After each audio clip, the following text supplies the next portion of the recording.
우리가 레위기 54번째 시간으로 안식을 누리며 남겨두라 라는 제목으로 같이 말씀을 나누도록 하겠습니다. 안식을 누리며 남겨두라. 오늘 본문에 있는 이 말씀은 맥추절을 우리들에게 지키는 것에 대해서 말씀하십니다. 맥추절은 77절이라고 부르기도 하고 또 오순절이라고 부르기도 하지요.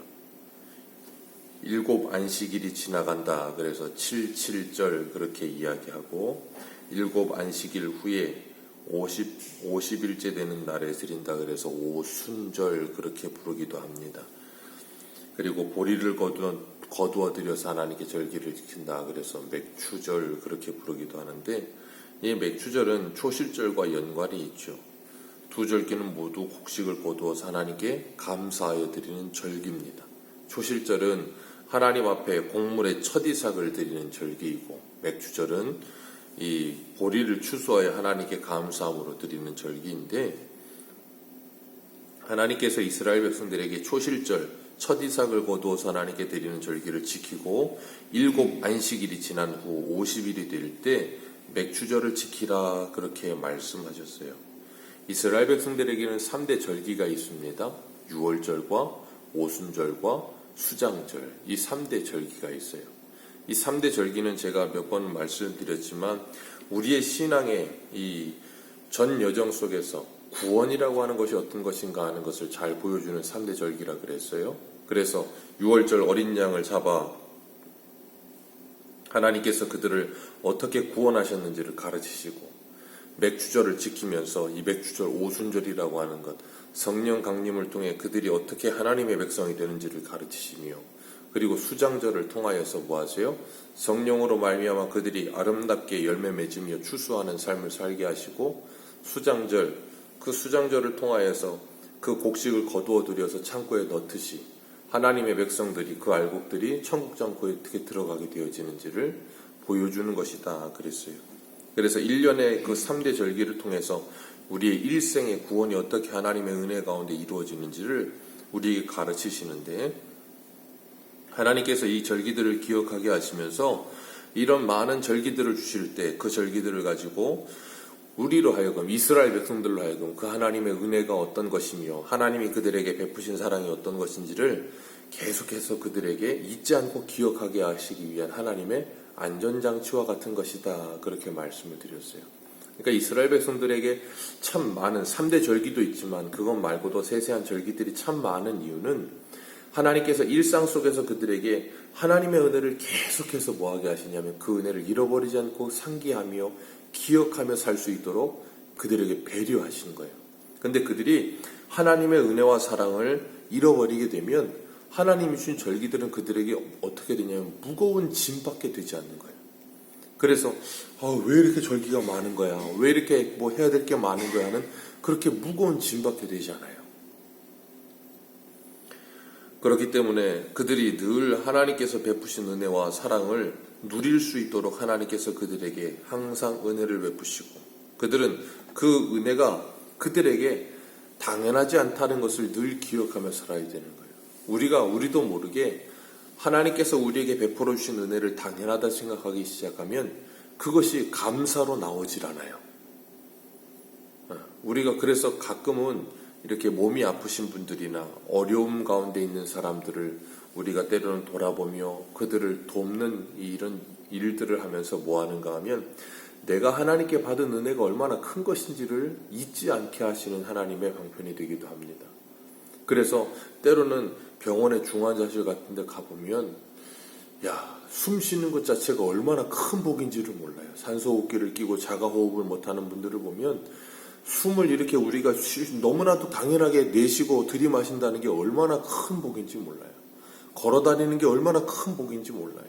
내 눈으로 볼 수 있다는 게 얼마나 큰 복인지 몰라요. 우리가 누리고 있는 것들이 너무나도 커서 우리는 그것이 은혜라고 자꾸 생각을 못할 때가 많아요. 하나님께서 우리를 예수 그리스도로 말미암아 구원하신 그 은혜로 구원받았다라는 것에 우리는 그 은혜가 얼마나 큰 것인지를 자꾸 망각할 때가 있거든요. 하나님께서 예수 그리스도를 값주시고 예수 그리스도의 십자가에 죽이시면서 우리를 구원하셨다는 것이 얼마나 큰 은혜인지를 우리가 생각하지 못하면 자꾸 그 은혜를 너무나도 쉽게 생각하는 경우가 있는 것처럼. 그래서 우리가 항상 하나님께서 우리에게 베푸신 은혜를 일상 속에서 감사할 수 있는, 어떤 분들은 그렇게 표현하더라고요. 감사 훈련을 하자고. 그래서 하루에 감사할 것 3가지, 하루에 몇 가지를 항상 해봅시다 그러면서, 그것도 참 좋은 방법 중에 하나예요. 왜냐하면 사람이 감사할 것을 찾는 거예요, 내 삶 속에서. 나도 모르게 그냥 넘기던 것들을 하나님께서 내게 주신 그 은혜로 알고 감사하는 것을 통해서 감사가 더 풍성해져요. 우리가 이제 그 추수감사절도 우리가 다음 주면 지키게 되는데, 나는 2021년 한 해 동안 하나님께서 어떤 은혜를 주셨으며 무엇을 추수하며 살았나 한번 돌아보는 거예요. 그러면서 하나님께 감사하는 한 해 한 해가 되시기를 축복합니다. 하나님께서 맥주절을 지키게 하시면서 17절에 떡 2개를 만들어서 하나님께 흔들어서 유제로 드려라 그러시면서 거기에다가 고운 가루에 뭘 넣으라 그러세요? 누룩을 넣어라 그러세요. 보통 하나님께서 하나님께 드려지는 제물에는 누룩을 넣지 말라 그러시거든요. 근데 누룩을 넣어라 그러십니다. 성경에서 이 누룩에 대해서 이야기하실 때는 2가지 측면을 가지고 이야기하시죠. 첫 번째는 죄의 전염성에 대해서 누룩을 말씀하실 때 죄가 얼마나 그렇게 부푸는지를 말씀하시고, 또 한 가지 측면으로는 하나님의 나라의 확장에 대해서 말씀하실 때 누룩을 이야기하세요. 하나님의 나라가 풍성해지고 확장해지는 것을 설명하실 때도 누룩을 말씀하시고, 죄가 그렇게 갑자기 급속도로 퍼지는 걸 말씀하실 때도 누룩을 비유로 하시거든요. 오늘 본문에서 누룩을 넣어라 하시면서 하나님께 드려지는 그 제사, 그것을 통해서 뭐하게 하시는가 하면 하나님의 나라가 어떻게 이렇게 한순간에 이렇게 확장될 수 있는가 하는 것을 보여주시는 거예요. 오순절의 제사를 드리게 하시면서 277절 드리게 하시면서 오순절 성령 강림을 통하여 성도 안에 하나님의 나라가 어떻게 한순간에 확장되는지를 보여주시고, 그리고 그 성도로 말미암아 하나님의 나라가 이 땅에 어떻게 확장되는지를 보여주시는 거예요. 하나님의 나라는 한순간에 임하는 겁니다. 하나님의 나라는 배워서 임하는 것도 아니고 천천히 하는 것도 아니고 한순간에 임하는 거예요. 어저께도 우리가 마태복음 5장 하면서 예수님께서 뭐라 그러셨어요? 너희는 세상에 소금과 빛이라 그랬어요. 소금과 빛이 노력해서 되는 게 아니고 예수를 믿는 그 순간에 소금과 빛이 되어버리는 거예요. 순간에 소금과 빛이 되고 그 다음에 뭐 하는가 하면 소금과 빛이 되어서 빛의 자녀들처럼 살아가는 삶이 우리에게 필요한 거예요. 그렇기 때문에 우리가 이 땅을 살아가면서 하나님께서 이 맥주절을 지켜라 라고 말씀하시면서 하나님께서 우리에게 베푸신 그 큰 은혜를 기억하며 감사할 것을 요구하세요. 그래서 18절에서 20절에 보면 하나님께 이 맥주절을 드릴 때 제물에 대해서 말씀을 하십니다. 제물에 대해서 말씀을 하시면서 1년 된 흠없는 양 7마리, 그리고 어린 수수 1마리, 순양 2마리를 드려라. 그리고 소제와 그 전제물과 함께 여호와께 드려서 향기로운 냄새가 되도록 하나님께 드려라 라고 말씀하세요. 제사 제물이 참 많죠. 제사 제물이 참 많습니다. 그 이유는 하나님께서 그들에게 풍성하게 베푸신 그 은혜에 대하여 뭐하게 하시는 거예요? 합당한 감사의 제사를 드리게 하시는 거예요. 하나님이 우리에게 베푸신 은혜가 얼마나 큰 것인지를 기억하게 하시는 거예요. 우리가 잊지 말아야 될 것은 하나님께서 우리에게 베푸신 은혜를 기억하지 않는 것은 하나님의 것을 도적질하는 것과 똑같은 겁니다. 우리가 하나님 앞에 우리에게 베푸신 은혜를 기억하면서 감사하지 못하는 건 하나님의 것을 도적질하는 거예요. 하나님께 감사하며 우리의 시간을 들여 하나님께 예배하는 삶이 없는 건 하나님의 시간을 도적질하는 거예요. 하나님께서 우리에게 베푸신 물질에 대한 감사함을 하나님께 드리지 못하는 건 하나님의 물질을 도적질하는 거예요. 하나님은 우리의 몸을 건강하게 하시고 이 몸을 지켜주시며 우리가 일상생활 속에서 아무 문제가 없게 살아가게 하시는 것에 대한 감사함으로 하나님 앞에 우리가 봉사하지 못하는 건 우리가 하나님의 것을 도적질하는 거예요. 왜 그렇습니까? 우리가 하나님의 것으로 드려졌기 때문이에요. 고린도전서에 뭐라 그러세요? 너희는 값으로 산 것이 되었으니 너희의 몸으로 하나님께 영광을 돌리라. 우리는 하나님의 것이에요. 하나님이 값주고 사셨다고요. 그런데 우리는 그것에 대한 자꾸 생각을 잃어버려요. 우리는 일상 속에서 우리가 돈을 지불하고 산 것은 내 것이라고 이야기하면 소유물을 우리가 굉장히 강력하게 주장하잖아요. 소유권을. 이건 내 거야 라고 이야기한다고요. 내가 샀으니까. 그럼 우리는 하나님의 것이 되었으니까 이제는 뭐 해야 되냐면 하나님께 아름답게 쓰임받는 자가 되어야 되는 거예요. 하나님의 것이 되었음에도 불구하고 여전히 하나님께 우리의 소유권을 드리지 않는다는 건 참 잘못된 상태인 거죠.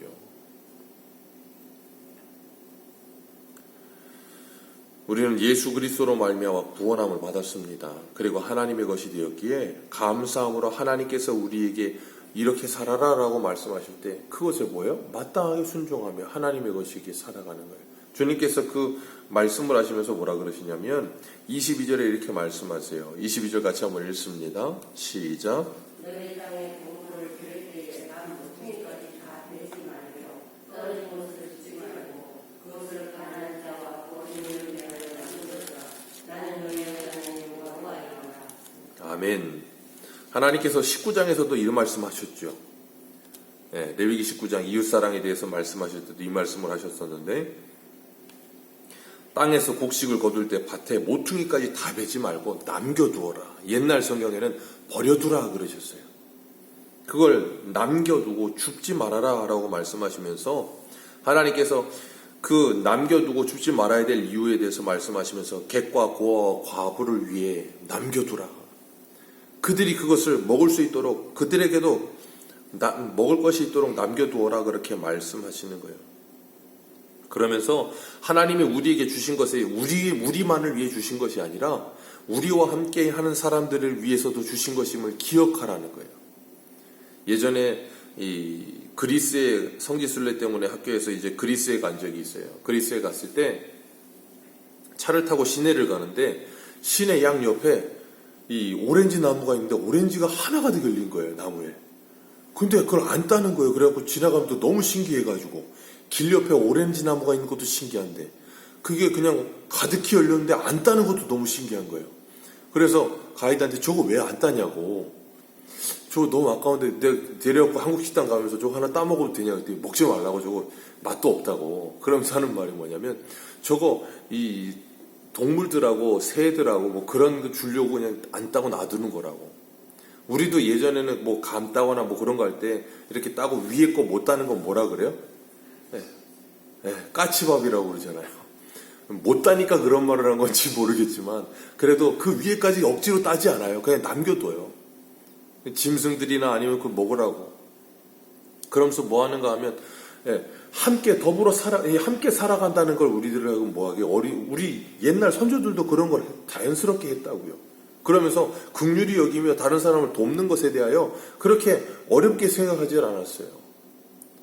하나님께서 하나님의 마음을 우리 안에 부어주실 때 우리로 하여금 뭐하게 하시는가 하면 옆을 볼 수 있는 눈을 주시는 거예요. 앞만 보며 경주마처럼 이렇게 눈을 가리고 앞만 보며 달려가는 게 아니라 우리로 하여금 옆도 보며 뒤도 보면서 함께 가게 하시는 거예요.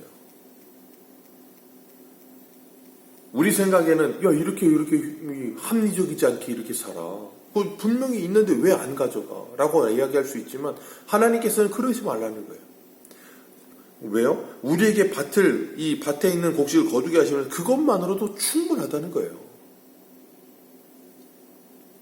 그러면서 우리로 하여금 그것에 욕심을 부리거나 탐심의 노예가 되지 않도록 그리고 이웃을 사랑함으로 배려하는 법을 배우도록 하나님이 이런 말씀들을 우리에게 허락하신 거예요.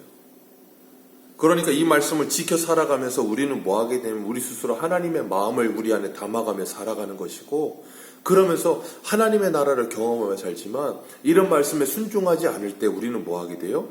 하나님이 우리에게 주신 안식을 누리지도 못하고 그 마음은 강팍해지며 점점 더 굳어져서 그 마음이 지옥과 같은 삶을 살게 되죠. 다른 사람을 배려할 수도 없고 다른 사람을 보지도 못하고 다른 사람이 어떤 처지에 있는지 그건 내 알 바 아니고 뭐와 같아요? 마치 지옥과 같은 삶을 사는 거예요. 하나님은 우리가 그런 삶을 살지 않기를 원하시는 거예요. 하나님이 허락하신 은혜를 누리며 사랑과 안식과 평안 안에서 하나님이 우리에게 주신 것을 부흥성이 함께 나누면서 하나님이 우리에게 누리라고 주신 그 안식을 누리면서 하나님께서 우리에게 남겨두라 하신 것을 남겨두면서 하나님께서 하나님의 나라를 이 땅에 아름답게 이루어가라 그렇게 말씀하세요. 오늘도 우리가 하루를 살아가면서 이 하루를 살아가는 동안에 우리 하나님이 우리에게 베풀어 주신 영적인 육적인 부유함을 나누면서 주님 주시는 안식을 누리며 남겨둘 수 있는 저와 여러분들 되시기를 주님의 이름으로 축복합니다. 기도하겠습니다.